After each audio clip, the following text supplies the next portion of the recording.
ជំរាបសួរបាទថ្ងៃនេះខ្ញុំសូមចែករំលែកទាក់ទងនឹងចំណេះដឹងខ្លះ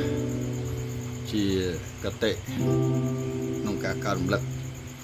បើសិនជាយើងមិនមានការកើតរំលឹកទេយើងក៏អត់មានការរីកចម្រើនអត់មានការរឹងមាំដែរវាមិនខុសពីកំបិតដែលយើងចង់អាមុតយើងកាន់តែទម្លៀងនោះឯង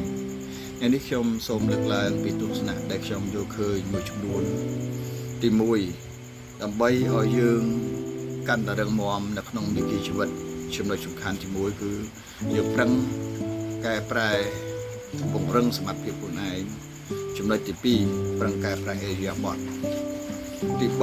3គឺប្រឹងបន្ថែមសកម្មភាពទី4យើងប្រឹងសាងទំនាក់ទំនងយើងឃើញច្បាស់ថានៅក្នុងសង្គមគឺវាឆ្លងកាត់នៅបទពិសោធន៍វាឆ្លងកាត់នៅការសិក្សារៀនសូត្រឆ្លងកាត់នៅទស្សនៈការយកឃើញទោះបីទស្សនៈយកឃើញវាមិនអាចបំពេញសេចក្តីតម្រូវការមនុស្សទូទៅប៉ុន្តែទស្សនៈខ្លះវាអាចបង្ហាញផ្លូវយើងនឹងទី1ឧទាហរណ៍ថាយើងប្រឹងពង្រឹងសមត្ថភាពបានន័យថាយើងមិនអាចមានចំណេះឬក៏បទពិសោធន៍យើងត្រឹមទេអ្វីដែលយើងត្រូវធ្វើគឺប្រឹង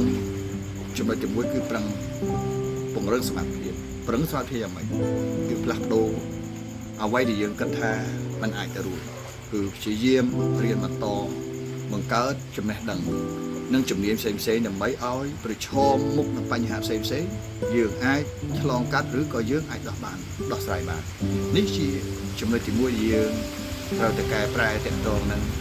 ការពង្រឹងនៃសមត្ថភាពទី2ការប្រឹងប្រែងអេរិយាបថជាកត្តាសំខាន់ក្នុងការផ្សាយទាក់ទងនឹងសង្គមអេរិយាបថគឺជាចំណុចសំខាន់ដែលយើងត្រូវតែផ្លាស់ប្ដូរដើរដេកឈរអង្គុយដែលយើងតែត្រូវតែផ្លាស់ប្ដូរក៏ត្រូវតែកែប្រែដែរអេរិយាបថគឺរឿងសំខាន់ទោះអេរិយាបថអាចផ្លាស់ប្ដូរផ្នត់គំនិតអវិជ្ជមានទៅជាវិជ្ជមានមានវិន័យនិងមានភាពស្មោះត្រង់បើពីមុនមកយើងគិតថាយើងអត់មានសេចក្តីហាហានទេប៉ុន្តែអេរិយាបថយើងចលើសបើអេរិយាបថយើងមិនមានទំនុកចិត្តខ្លួនឯងអញ្ចឹងយើងកែប្រែផ្នត់គំនិតខ្លួនឯងថាពីគំនិតអវិជ្ជមានទៅជាគំនិតវិជ្ជមាននេះជាចំណុចទី2ចំណុចទី3គឺពង្រឹងបន្ថែមលើសមត្ថភាពសកម្មភាពបានន័យថាសកម្មភាពបើយើងធ្វើកិច្ចការងារអីក៏ដោយបើសិនជាយើងចង់បានសមិទ្ធផលចង់បានលទ្ធផលយើងត្រូវចេញសកម្មភាពទើបវាមាន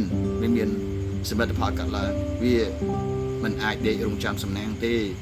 ដូច្នេះហើយការបន្ថែមសកម្មភាពគឺចំណុចសំខាន់កម្រងចាំធ្វើឲ្យច្រើនធ្វើឲ្យលឿនដើម្បីទទួលបាននៅលទ្ធផលល្អបើណាក៏យើងប្រឹងប្រែងធ្វើជាលទ្ធផលបើយើងខ្ជិលអូវាអត់មានជាលទ្ធផលកើតឡើងទេអានេះជាចំណុចទី3ចំណុចទី4ប្រឹងប្រែងកសាងទំនាក់ទំនងយើងដឹកសារក្នុងសង្គម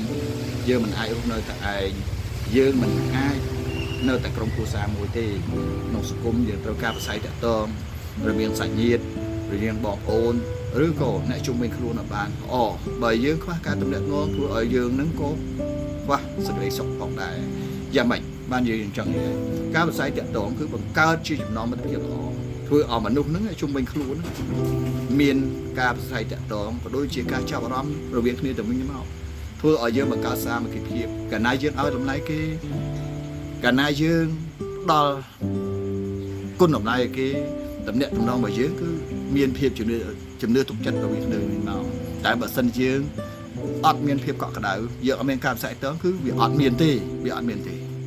បាទនេះជាចំណេះដឹងបន្តិចតួចទាក់ទងនឹងការប្រឹងសមត្ថភាពក៏ដូចជាពង្រឹងវិគៀដែលយើងត្រូវធ្វើដំណើរដើម្បីឲ្យយើងកាន់តែរឹងមាំនៅក្នុងវិគីជីវិតបាទសូមអរគុណបាទសូមអរគុណ